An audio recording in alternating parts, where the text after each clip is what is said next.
Ces dernières années, alors que la pandémie de coronavirus s'est propagée dans le monde, de plus en plus de gens ont été infectés par le virus, dont un grand nombre en sont morts. Je me suis dit, la fin de l'œuvre de Dieu sera suivie de la grande calamité, et tous ceux qui font le mal et résistent à Dieu sombreront dans le désastre et seront détruits. Seuls ceux qui acceptent le jugement et le châtiment des paroles de Dieu et qui sont purifiés peuvent recevoir la protection de Dieu et entrer dans son royaume.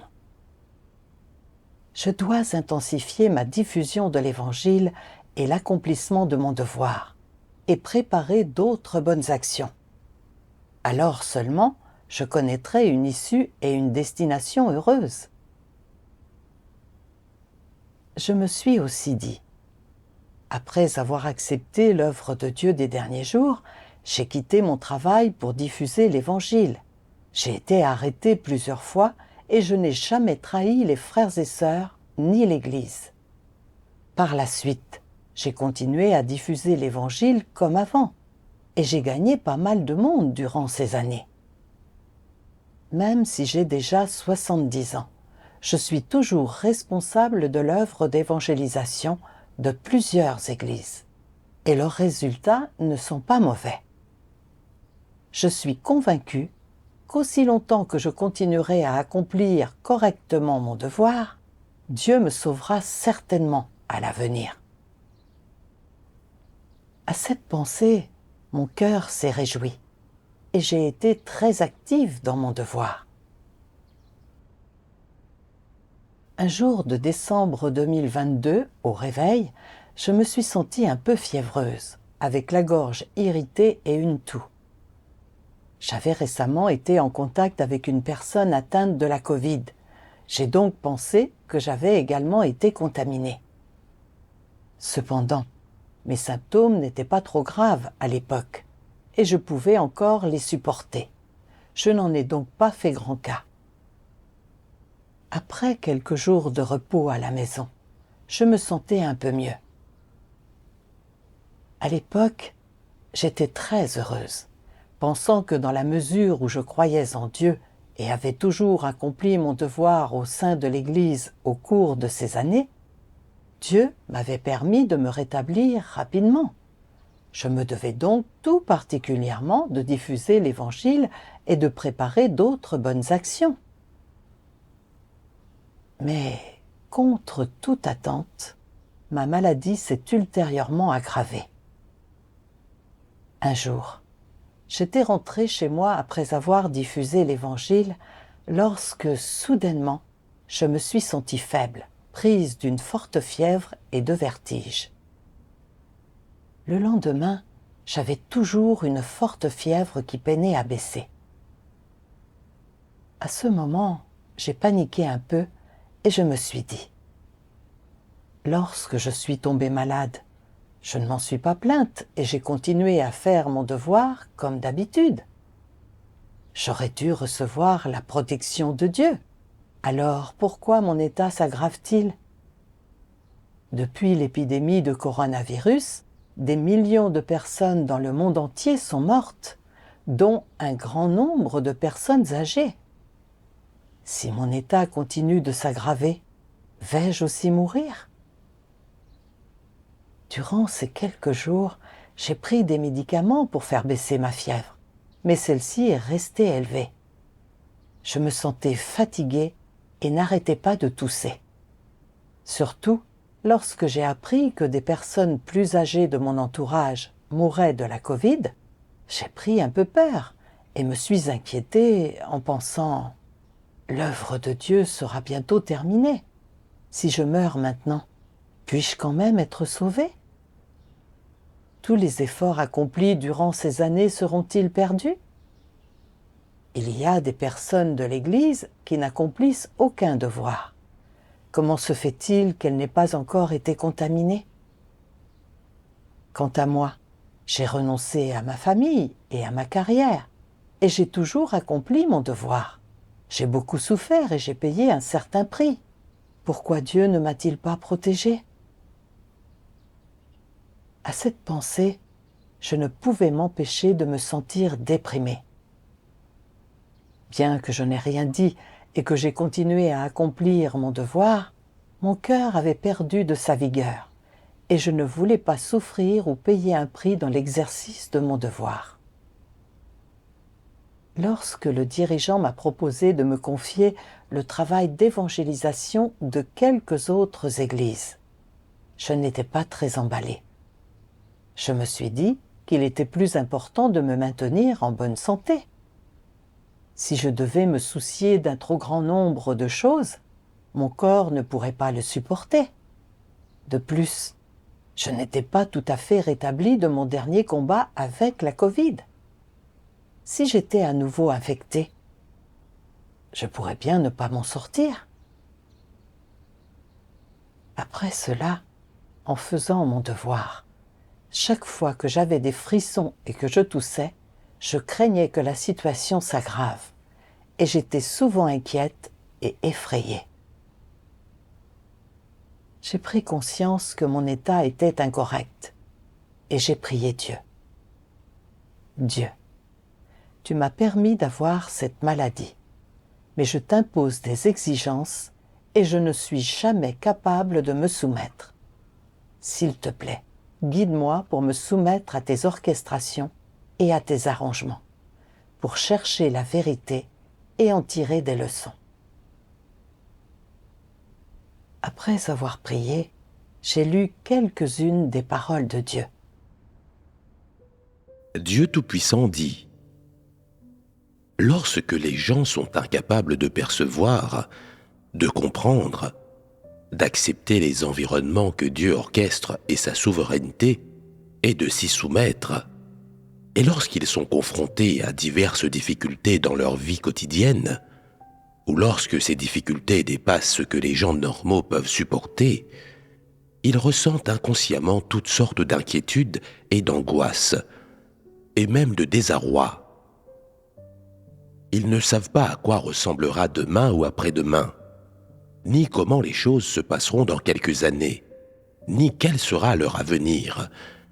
Et ils ressentent donc du désarroi, sont angoissés et inquiets à propos de toutes sortes de choses. Dans quel contexte les gens ressentent-ils du désarroi ? Sont-ils angoissés et inquiets à propos de toutes sortes de choses ? C'est qu'ils ne croient pas en la souveraineté de Dieu. C'est-à-dire qu'ils sont incapables de croire en la souveraineté de Dieu et de la voir clairement. Même s'ils la voyaient de leurs propres yeux, ils ne la comprendraient pas, ni n'y croiraient. Ils ne croient pas que Dieu détienne la souveraineté sur leur destin. Ils ne croient pas que leur vie soit entre les mains de Dieu. Et ainsi la méfiance surgit dans leur cœur vis-à-vis de la souveraineté et des arrangements de Dieu. Et alors le blâme surgit, et ils sont incapables de se soumettre. Souvent, les gens atteints d'une maladie se disent « Oh, je suis déterminé à bien accomplir mon devoir, mais j'ai cette maladie. Je demande à Dieu de me protéger du mal, et avec la protection de Dieu, je n'ai pas besoin d'avoir peur. Mais si je suis épuisé dans l'accomplissement de mes devoirs, mon état ne va-t-il pas s'aggraver ? Que ferais-je si mon état s'aggrave vraiment ? Si je dois être hospitalisé pour subir une opération, je n'ai pas d'argent pour la payer. Donc, si je n'emprunte pas d'argent pour payer mon traitement, mon état ne va-t-il pas empirer encore ? Et si cela devient vraiment grave, est-ce que je ne vais pas mourir ? Une telle mort pourrait-elle être considérée comme une mort normale ? Si je meurs réellement, Dieu se souviendra-t-il des devoirs que j'ai accomplis ? Serais-je considéré comme ayant fait de bonnes actions ? Obtiendrai-je le salut ? Chaque fois que ces gens pensent à cela, un profond sentiment d'angoisse monte dans leur cœur. Même s'ils ne cessent jamais d'accomplir leurs devoirs et qu'ils font toujours ce qu'ils sont censés faire, ils pensent constamment à leur maladie, leur santé, leur avenir, leur vie et leur mort. Finalement, ils concluent par un vœu pieux. Dieu me guérira, il me gardera en sécurité. Dieu ne m'abandonnera pas, et il ne restera pas les bras croisés sans rien faire s'il me voit tomber malade. De telles pensées n'ont aucun fondement, et on peut même les considérer comme une sorte de notion. Les gens ne seront jamais capables de résoudre leurs difficultés pratiques avec de telles notions et une telle imagination. Et au plus profond de leur cœur, ils éprouvent un vague sentiment de désarroi, d'angoisse et d'inquiétude au sujet de leur santé et de leur maladie. Ils n'ont aucune idée de qui assumera la responsabilité de ces choses, ni même si quelqu'un en assumera la responsabilité. Dieu a exposé que les gens ne comprenaient pas réellement la toute-puissance et la souveraineté de Dieu et craignaient toujours la mort. Pour cette raison, ils vivent dans les émotions négatives du souci et de la préoccupation. Mon état correspondait exactement à celui que Dieu exposait. Après avoir contracté la Covid, je me suis rapidement rétablie au début. Donc j'étais heureuse et j'ai rendu grâce à Dieu pour son attention et sa protection. Plus tard, lorsque mon état s'est aggravé et que j'avais une forte fièvre, j'ai pris peur, craignant qu'à mon âge, je puisse mourir de ce virus si ma maladie s'aggravait. Je vivais dans la dépression, n'ayant aucune énergie lors de l'accomplissement de mon devoir. En particulier, lorsque le dirigeant a voulu me charger du travail d'évangélisation de plusieurs autres églises. Je craignais que si mon devoir était trop difficile, mon état s'aggrave et que je finisse par mourir de la Covid. Et donc, je n'ai pas osé l'accepter. J'ai souvent vécu dans l'anxiété et la peur au milieu de cette maladie, n'étant même pas dans le bon état d'esprit pour accomplir le devoir qui m'incombait. Dieu est le Créateur qui détient la souveraineté et le contrôle sur tout. Lorsque je tombe malade, lorsque je guéris, lorsque ma vie se termine, tout cela est entre les mains de Dieu et je devrais me soumettre à ses orchestrations et à ses arrangements. Cependant, je n'avais pas la foi dans la souveraineté de Dieu ou ne croyais pas que c'est lui qui contrôle tout, vivant toujours dans l'inquiétude et la crainte. J'étais si stupide. Dieu m'avait permis de souffrir de cette maladie et je devais chercher la vérité et en tirer des leçons. Si je vivais toujours dans cette émotion de négativité, lorsque je verrais réellement la mort en face un jour, je me plaindrais encore, me méprenant sur Dieu et le blâmant tout en prononçant des mots qui lui résisteraient, ce qu'il détesterait et condamnerait. À cette pensée, j'ai pris peur et j'ai également éprouvé un sentiment d'urgence, résolu à chercher la vérité et à résoudre cet état. Pendant ma quête, j'ai lu un passage des paroles de Dieu. Dieu Tout-Puissant dit : sur quel fondement un être créé peut-il exiger quelque chose de Dieu ? Les gens ne sont pas qualifiés pour formuler des exigences vis-à-vis de Dieu.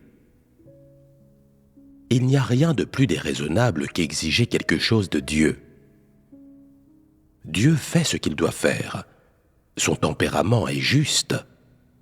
La justice n'est en aucun cas l'équité ou le fait d'être raisonnable. Il ne s'agit pas d'égalitarisme, ni de t'accorder ce que tu mérites selon le volume de travail que tu as accompli, ni de te payer pour le type de travail que tu as réalisé, ni de te donner ton dû d'après les efforts que tu as déployés. Cela n'est pas la justice, c'est simplement être équitable et raisonnable. très peu de gens sont capables de connaître le tempérament juste de Dieu. Supposez que Dieu ait éliminé Job après que Job lui a rendu témoignage. Cela aurait-il été juste? En fait, cela l'aurait été. Pourquoi appelle-t-on cela la justice? Comment les gens envisagent-ils la justice?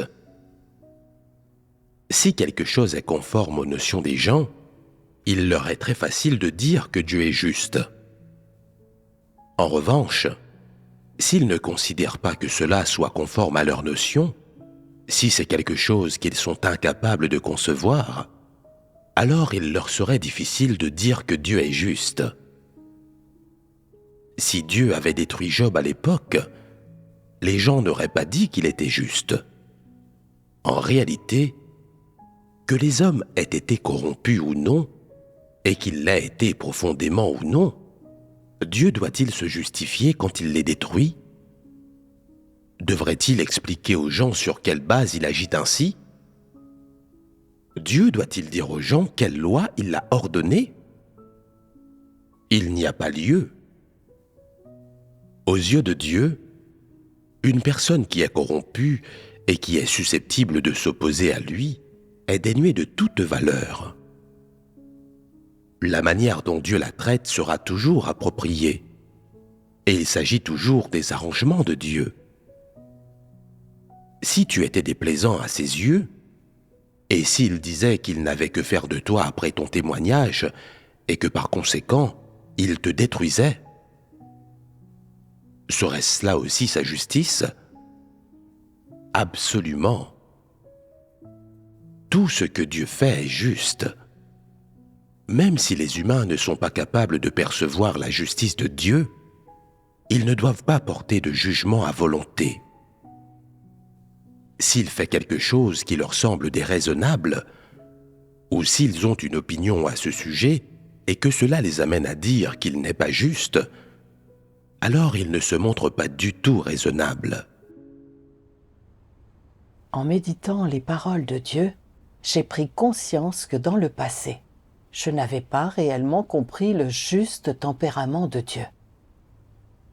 J'avais toujours pensé que puisque je m'étais dépensé pour Dieu, en faisant mon devoir, je devais recevoir ses soins et sa protection, et que je ne devais pas être confronté à la maladie ou même à la mort. Je pensais que c'était cela la justice de Dieu. Sous l'influence de cette vision erronée, j'avais toujours pensé que puisque je croyais en Dieu depuis de nombreuses années, que j'avais beaucoup souffert et vraiment payé un prix, et que j'avais même persévéré dans mon devoir après avoir contracté la Covid, Dieu devait donc me protéger ou m'aider à me rétablir le plus vite possible. Toutefois, lorsque les choses ne se sont pas passées comme prévu, je me suis méprise et plainte de Dieu, n'ayant aucune énergie lors de l'accomplissement de mon devoir. En particulier, lorsque j'ai vu que certains frères et sœurs qui n'accomplissaient aucun devoir n'avaient pas été contaminés par la Covid, alors que je me dépensais sans cesse avec enthousiasme et faisais mon devoir, mais que j'avais été contaminé. J'ai trouvé cela injuste, et je me suis dit que Dieu était injuste. Je ne me consacrais plus à mon devoir et montrais même une certaine réticence à superviser le travail de quelques autres églises. Au départ, je pensais qu'après avoir cru en Dieu pendant des années et toujours persévéré dans mon devoir, je me soumettrais un peu à Dieu. Mais quand j'avais regardé la mort en face, ma rébellion et ma résistance avaient été révélées, et je n'avais fait preuve d'absolument aucune soumission. J'avais profité de tant d'abreuvements et d'approvisionnements, grâce aux paroles de Dieu. Accomplir mon devoir et me dépenser un peu étaient des choses que j'étais censé faire. Cependant, j'ai même été jusqu'à les utiliser comme capital pour mener des négociations et conclure des transactions avec Dieu, en me plaignant de lui lorsque mes désirs n'étaient pas satisfaits. J'étais vraiment déraisonnable. Dieu est le Créateur. Quoi qu'il fasse, et quelle que soit la façon dont il traite les gens, tout cela est juste et tout cela renferme son intention. Je ne dois pas juger ce que Dieu fait en me basant sur mes notions et sur mon imagination. J'ai pensé à un passage des paroles de Dieu. Dieu Tout-Puissant dit : N'est-il pas stupide d'être dans le désarroi, angoissé et inquiet à propos de choses que tu ne peux pas décider toi-même ? Si. Les gens devraient entreprendre de résoudre les problèmes qu'ils peuvent résoudre eux-mêmes. Et concernant les problèmes qu'ils ne peuvent pas résoudre eux-mêmes, ils devraient attendre Dieu. Les gens devraient obéir en silence et demander à Dieu de les protéger. Tel est l'état d'esprit que les gens devraient avoir. Lorsque la maladie frappe réellement et que la mort est vraiment proche, alors les gens doivent se soumettre et ne pas se plaindre à Dieu, ni se rebeller contre lui, ni dire des choses qui blasphèment contre lui ou des choses qui l'attaquent. Au lieu de cela, les gens devraient se présenter en tant qu'êtres créés, faire l'expérience de tout ce qui vient de Dieu et l'apprécier. Ils ne devraient pas essayer de choisir les choses par eux-mêmes. En méditant les paroles de Dieu, je me suis sentie encore plus coupable et humiliée. J'étais si loin de répondre aux exigences de Dieu. Ma santé, ma mort et tout ce qui m'appartenait, tout cela était orchestré par Dieu. Si la Covid m'ôtait la vie, ce serait quelque chose que Dieu permettait, et que je vive ou que je meure, je devais me soumettre à sa souveraineté et à ses arrangements. C'était la part minimale de raison qu'un être créé devait posséder. Alors, je me suis agenouillée et j'ai prié Dieu. Dieu, je suis si rebelle. Que mon état s'améliore ou non, je suis prête à me soumettre à tes arrangements. Je ne me plaindrai plus de toi et je n'aurai pas d'exigences déraisonnables à ton égard. Plus tard, j'ai réfléchi sur moi-même et j'ai pensé : lorsque je ne suis pas confrontée à la maladie ou à un désastre, je peux être active dans mon devoir et échanger fréquemment avec les frères et sœurs en leur disant que quoi qu'il nous arrive, nous devons toujours nous soumettre aux orchestrations et aux arrangements de Dieu.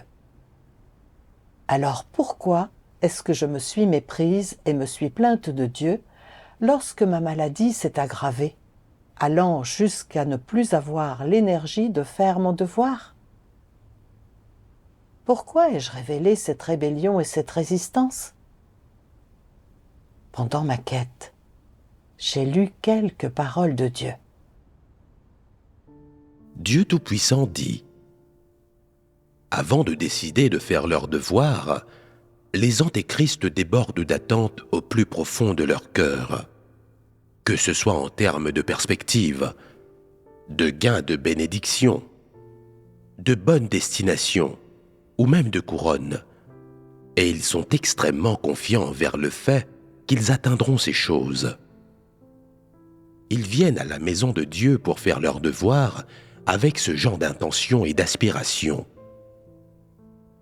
Donc, l'accomplissement de leur devoir est-il empreint de la sincérité, de la véritable foi et de la véritable loyauté exigée par Dieu ? À ce stade, on ne peut pas encore voir leur loyauté, leur foi et leur sincérité véritable, car tout le monde abrite un état d'esprit entièrement transactionnel avant de faire son devoir. Tout le monde prend la décision de faire son devoir motivé par les intérêts, et aussi basé sur la condition préalable de ses ambitions et de ses désirs débordants. quelle est l'intention des antéchrists lorsqu'ils font leur devoir? C'est de conclure un marché, de procéder à un échange. On pourrait dire que ce sont les conditions qu'ils posent pour faire un devoir. Si je fais mon devoir, alors je dois obtenir des bénédictions et avoir une bonne destination. Je dois obtenir toutes les bénédictions et tous les avantages qui, d'après les dires de Dieu, sont préparés pour l'humanité. Si je ne peux pas les obtenir, alors je ne ferai pas ce devoir. Ils viennent à la maison de Dieu pour faire leur devoir avec ce genre d'intention, d'ambition et de désir. On dirait qu'ils sont quelque peu sincères, et bien sûr, chez les nouveaux croyants qui ne font que commencer à faire leur devoir, on peut aussi qualifier cela d'enthousiasme. Mais il n'y a pas de foi véritable ou de loyauté en cela. Il n'y a que ce degré d'enthousiasme. On ne peut pas appeler ça de la sincérité.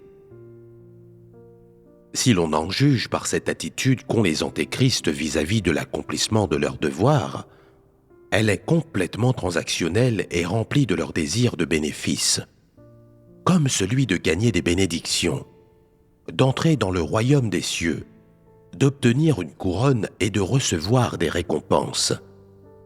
Ainsi, il semble, de l'extérieur, que de nombreux antéchrists, avant d'être expulsés, font leur devoir et ont même renoncé à davantage et souffert davantage que l'individu moyen. Ce qu'ils dépensent et le prix qu'ils paient sont au même niveau que ceux de Paul, et ils ne courent pas moins en tous sens que Paul non plus.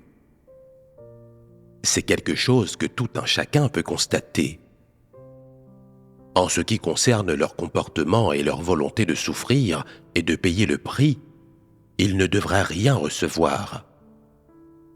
Cependant, Dieu ne considère pas une personne en fonction de son comportement extérieur, mais en fonction de son essence, de son tempérament, de ce qu'elle révèle et de la nature et de l'essence de chaque chose qu'elle fait.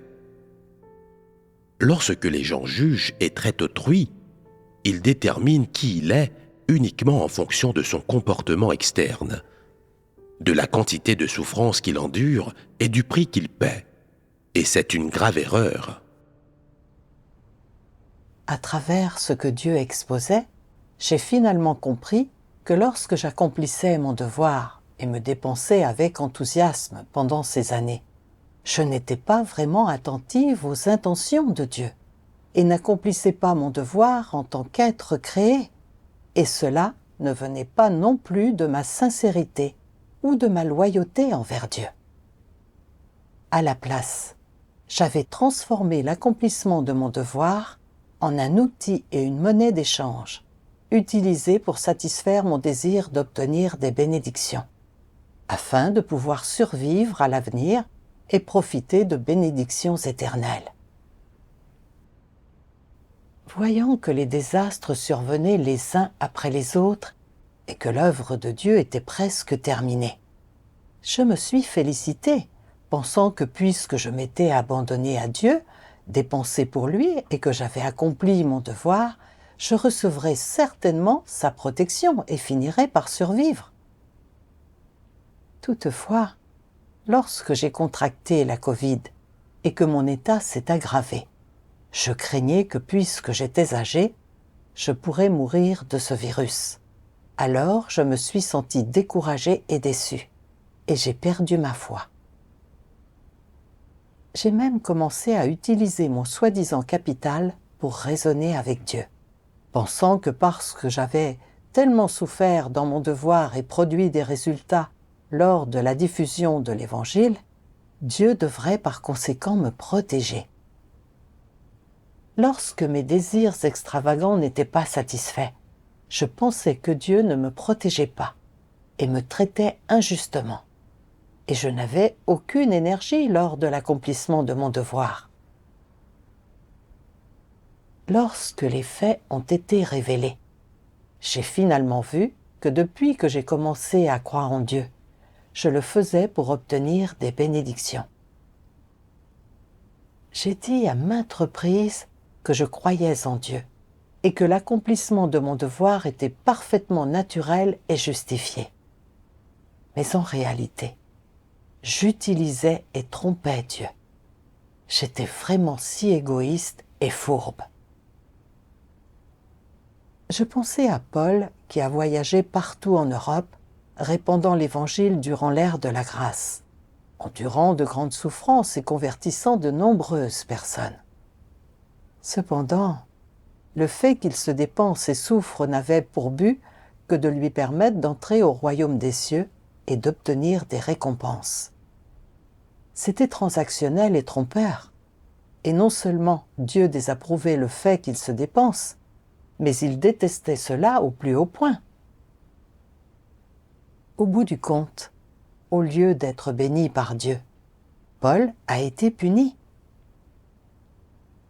Dieu a un tempérament juste et saint, et lorsqu'il détermine notre issue et notre destination, il ne juge pas en fonction de nos souffrances et de notre travail en surface, ni en fonction du bon comportement dont nous faisons preuve, mais plutôt selon que nous avons gagné la vérité et que notre tempérament a changé. Si je voulais toujours obtenir une issue et une destination heureuse en échange de ma course effrénée et mon dévouement, sans chercher la vérité ou faire en sorte que ma corruption soit purifiée, alors mon issue serait la même que celle de Paul. Je serais éliminé par Dieu et puni. L'échec de Paul me sert de rappel et d'avertissement. Ensuite, j'ai pensé à la manière dont Dieu met tout son cœur à sauver l'humanité, dépensant tous ses efforts et payant tous les prix sans jamais réclamer ni exiger quoi que ce soit de nous. Dieu est si généreux. Pendant ce temps, j'avais bénéficié de tout ce que Dieu m'a accordé, sans jamais considérer ses intentions. J'avais même conclu des transactions avec Dieu, lors de l'accomplissement de mon devoir, dans le but de recevoir une bonne destination. J'étais vraiment si égoïste et méprisable. Je considérais Dieu comme quelqu'un à utiliser et tromper. Étant donné la façon dont je m'étais dépensé, comment Dieu pouvait-il ne pas détester et haïr cela? Comprenant cela, je me suis senti coupable et redevable envers Dieu. Et j'ai prié Dieu dans mon cœur en disant que je ne souhaitais plus conclure de transactions avec lui, afin de gagner des bénédictions, et qu'à la place, je souhaitais poursuivre correctement la vérité, accomplir mon devoir d'être créé et le satisfaire. Plus tard, j'ai lu un autre passage des paroles de Dieu que j'ai trouvé assez émouvant. Dieu Tout-Puissant dit « Quel que soit le devoir que l'on accomplit, c'est la chose la plus appropriée que l'on puisse faire, la plus belle et la plus juste au sein de l'humanité. En tant qu'être créé, les gens doivent accomplir leur devoir, et ce n'est qu'à ce moment-là qu'ils reçoivent l'approbation du Créateur. Les êtres créés vivent sous la domination du Créateur et acceptent tout ce qui est fourni par Dieu et tout ce qui vient de Dieu. Ils doivent donc remplir leurs responsabilités et obligations. Ceci est parfaitement naturel et justifié et a été ordonné par Dieu. Grâce à cela, on peut voir que pour les gens, accomplir le devoir d'un être créé est plus juste, beau et noble que toute autre chose faite en vivant sur terre. Rien, au sein de l'humanité, n'est plus significatif ou plus digne, et rien n'apporte plus de sens et de valeur à la vie d'une personne créée que d'accomplir le devoir d'un être créé. Sur terre, seules les personnes qui accomplissent véritablement et sincèrement le devoir d'un être créé sont celles qui se soumettent au Créateur. Ce groupe de personnes ne suit pas les tendances mondaines. Ces personnes se soumettent à la direction et à la guidance de Dieu, n'écoutent que les paroles du Créateur, acceptent les vérités exprimées par le Créateur et vivent selon les paroles du Créateur. C'est le témoignage le plus vrai, le plus retentissant, et c'est le meilleur témoignage de croyance en Dieu. Pour un être créé, être capable de mener à bien le devoir d'un être créé, être capable de satisfaire le Créateur, est la chose la plus belle au sein de l'humanité. Et c'est quelque chose qui devrait être répandu comme une histoire destinée à être louée par tout le monde. Tout ce que le Créateur confie aux êtres créés doit être accepté par eux sans condition. Pour l'humanité, c'est une question à la fois de bonheur et de privilège. Et pour tout ce qui mène à bien le devoir d'un être créé, rien n'est plus beau ni digne de commémoration. C'est quelque chose de positif. En tant qu'être créé, on doit accomplir son devoir quand on se présente devant le Créateur. C'est ce qu'il convient vraiment de faire, et on devrait assumer cette responsabilité. Étant donné que les êtres créés accomplissent leur devoir, le Créateur a fait une œuvre encore plus grande au sein de l'humanité. Il a accompli un nouveau stade de son œuvre sur les gens. Et de quelle œuvre s'agit-il ? Le Créateur apporte la vérité à l'humanité. Celle-ci peut ainsi gagner de lui la vérité dans l'accomplissement de ses devoirs, se débarrasser de ses tempéraments corrompus et être purifiée. L'humanité parvient ainsi à satisfaire les intentions de Dieu et à s'engager sur le bon chemin dans la vie.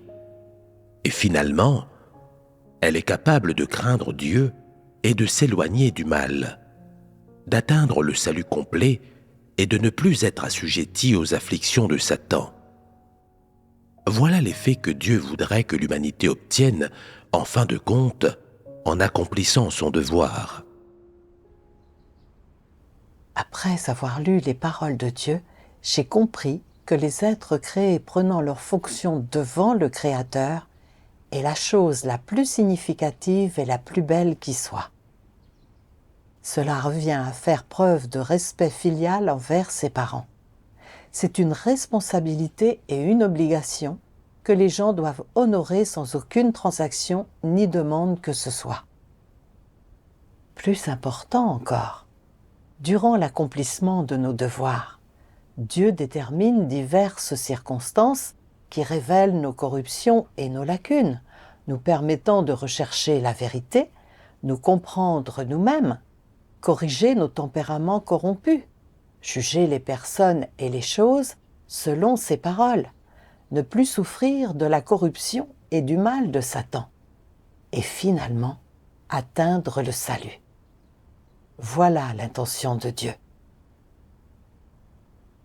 Au fil des ans, j'avais été arrêtée par la police à plusieurs reprises, et au milieu de ma douleur, c'étaient les paroles de Dieu qui m'avaient éclairée et guidée, me donnant la foi et la force, et me permettant de vaincre la cruauté de ces démons.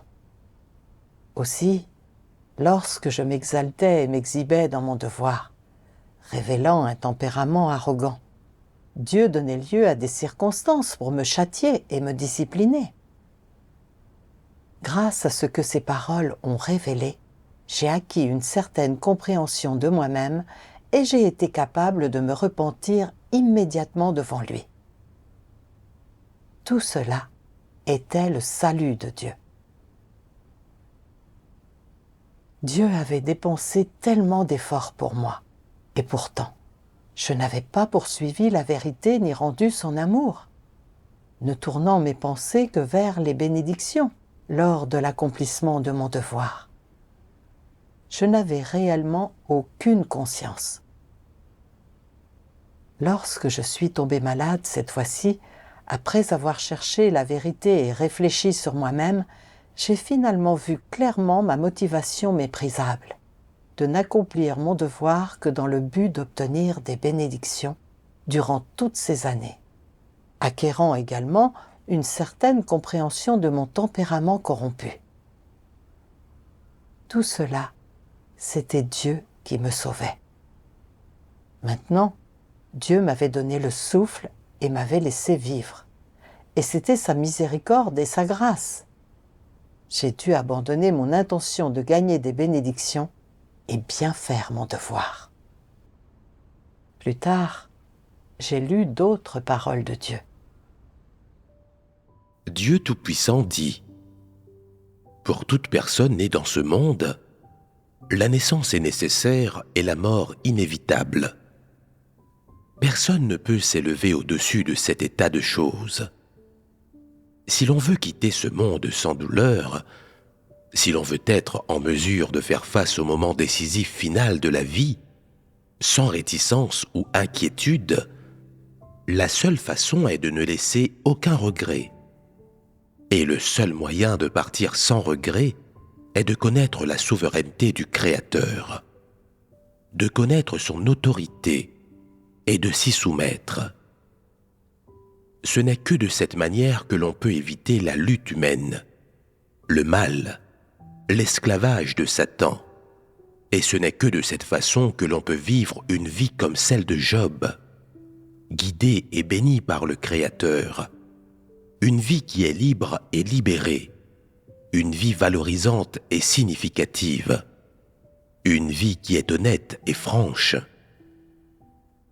Ce n'est que de cette façon que l'on peut se soumettre comme Job aux épreuves et au dépouillement du Créateur, aux orchestrations et aux arrangements du Créateur. Ce n'est que de cette façon que l'on peut adorer le Créateur toute sa vie et gagner ses éloges, comme Job le fit, et entendre sa voix, le voir apparaître. Ce n'est que de cette façon que l'on peut vivre et mourir heureux, comme Job, sans douleur, sans souci, sans regret. Ce n'est que de cette façon que l'on peut vivre dans la lumière, comme Job, passer et traverser chacun des moments décisifs de la vie dans la lumière, parachever son périple en toute douceur dans la lumière, remplir sa mission avec succès, pour expérimenter, apprendre et connaître la souveraineté du Créateur en tant qu'être créé, et mourir dans la lumière. Et dès lors, pour toujours se tenir debout aux côtés du Créateur, comme un être humain créé, couvert de ses éloges. Après avoir lu les paroles de Dieu, mon cœur était beaucoup plus lumineux. Avant, je pensais toujours que dans la mesure où j'étais âgée et que ma maladie s'aggravait de plus en plus, je risquais de perdre ma vie à tout moment, et que si je mourais de la Covid, je n'aurais pas une issue ou une destination heureuse. Des paroles de Dieu, j'ai compris qu'en fait, chaque personne va mourir, mais la mort des gens revêt des natures différentes. La mort de certaines personnes montre que ces dernières ont été révélées et éliminées par Dieu, alors que le corps d'autres personnes peut être mort en surface, mais leur âme a été sauvée. Prenez Job par exemple, qui avait une véritable foi en Dieu et a pu exalter le nom de Dieu même au milieu des épreuves, et lui rendre un vrai témoignage achevant sa mission d'être créé. Quand Job est mort, il n'avait aucune anxiété ni crainte. Au lieu de cela, il était satisfait et reconnaissant lorsqu'il a quitté le monde. Son corps est mort, mais son âme a été sauvée. Il y avait également Pierre, qui a cherché à aimer et satisfaire Dieu toute sa vie et a pu se soumettre jusqu'à la mort face aux épreuves et aux tribulations. À la fin, il a été crucifié la tête en bas pour Dieu, rendant un bon témoignage et gagnant l'approbation de Dieu. Je comprenais désormais que la mort d'un corps ne signifiait pas que la personne aurait une issue et une destination mauvaise. Ce qui est important, c'est de savoir si elle peut poursuivre la vérité et accomplir son devoir d'être créé durant toute sa vie. Voilà la vraie clé pour déterminer si quelqu'un a une issue et une destination heureuse. Ce que je devais faire, c'était rester ferme dans ma position d'être créé et me soumettre à la souveraineté et aux arrangements de Dieu. Aussi longtemps que j'étais vivante, je devais m'appuyer sur Dieu et faire correctement mon devoir en poursuivant la vérité et en agissant selon les principes dans le cadre de mon devoir, accomplissant ainsi mon devoir correctement et réconfortant le cœur de Dieu. Comprenant cela, je me suis sentie plus calme et je n'étais plus contrainte par ma maladie. Ce à quoi je ne m'attendais pas, c'est que quelques jours plus tard, mon état s'est amélioré. Cette expérience de la Covid m'a aidé à voir que j'avais des opinions erronées dans ma croyance, que je faisais tout pour gagner des bénédictions et conclure des transactions avec Dieu. Le fait que j'ai pu abandonner un peu mon désir de gagner des bénédictions et corriger mes motivations pour accomplir mon devoir est la manière de Dieu de me sauver.